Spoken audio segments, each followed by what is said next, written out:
Salut à tous et bienvenue sur Avis Express, votre testeur de produits d'origine chinoise pour le test des Eardots R4 Pro. Esthétiquement, les docks de chargement sont rigoureusement les mêmes. Je vous mets au défi de reconnaître les véritables AirPods Pro à droite, des Eardots 4 Pro ici à gauche, chargement en Lightning et peuvent charger 3 fois supplémentaires les écouteurs. Même la charnière a été quand même pas mal améliorée. On retrouve la mention ici Design by Apple in California qu'évidemment on ne retrouve pas sur la copie. La charnière par contre est de bonne qualité, il y a vraiment de l'amélioration. Comme c'est souvent le cas avec les répliques d'AirPods, il n'est plus possible de différencier les vrais défauts. L'assemblage est rigoureusement le même, le design est le même, la forme est la même et ça se ressent à l'intérieur de l'oreille. Si vous n'avez pas les deux en côte à côte, vous ne pouvez pas voir, vous ne pouvez pas savoir lesquels sont les vrais et les faux. Et même en les ayant comme ça côte à côte, c'est très difficile. Ça se joue à du micro détail, par exemple de la perforation ici à ce niveau-là, mais sinon c'est vraiment totalement pareil. L'appairage se fait en Bluetooth 5, que ce soit sur Android ou iOS, vous aurez la petite pop-up. N'est pas dit que l'appairage se fasse à vis ou iOS. Évidemment, ils essayent de contrer ce genre d'écouteurs, c'est logique. Vous avez ici des écouteurs en Bluetooth 5, mon téléphone est en Bluetooth 5, mais c'est rétro-compatible avec des anciennes générations du Bluetooth. En matière de confort dans les oreilles, on est sur une réplique parfaite. Le confort est absolument génial, rien à dire, pas de lassitude particulière. Attention, les écouteurs ne sont pas résistants ni à la pluie ni à la transpiration. Niveau fonctionnel, on retrouve les bases. Vous avez le play pause en retirant les écouteurs et en les remettant dans les oreilles, même si j'ai eu un petit bug avec l'écouteur droit qui m'a posé d'ailleurs d'autres soucis. Et vous allez retrouver les fonctions générales comme passer à la piste suivante, enclencher Google Assistant. D'ailleurs, j'ai réussi, comme d'habitude, à demander la diffusion de Katy Perry sur mon smartphone et ça a bien fonctionné. Et bien sûr, vous allez pouvoir décrocher, raccrocher lors d'un appel téléphonique. Attention, le son, notamment en extérieur pour les appels téléphoniques, est très mauvais pour les personnes qui vous écoutent. Elles entendront tous les bruits parasites qui viennent de la route et ça, c'est pas top du tout.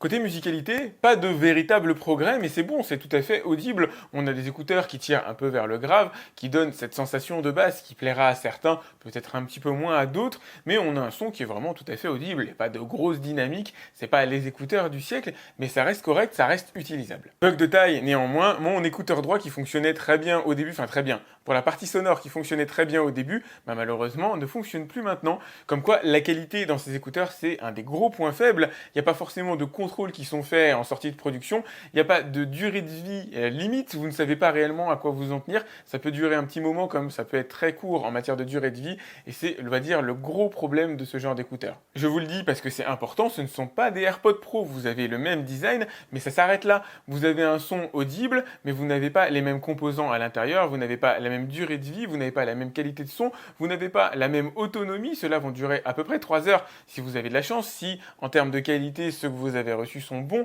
alors que des AirPods Pro peuvent durer, je crois, jusqu'à 7 heures. Enfin bref, techniquement, ils n'ont absolument rien à voir. Ne croyez pas acheter, on va dire, des répliques de AirPods Pro de bonne qualité. Il y a un petit peu de souffle dans les oreilles lorsque le son est mis au minimum. Lorsqu'il va au maximum, le son est quand même assez fort. Faites attention, protégez vos oreilles.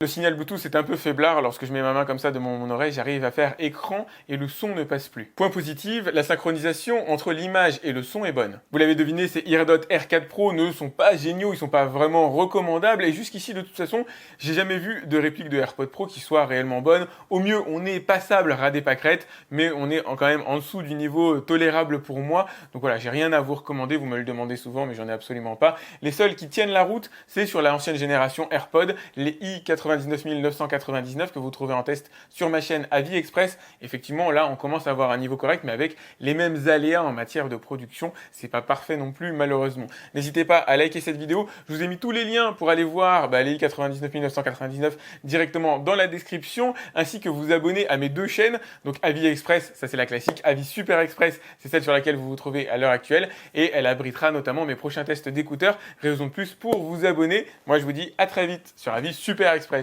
Salut!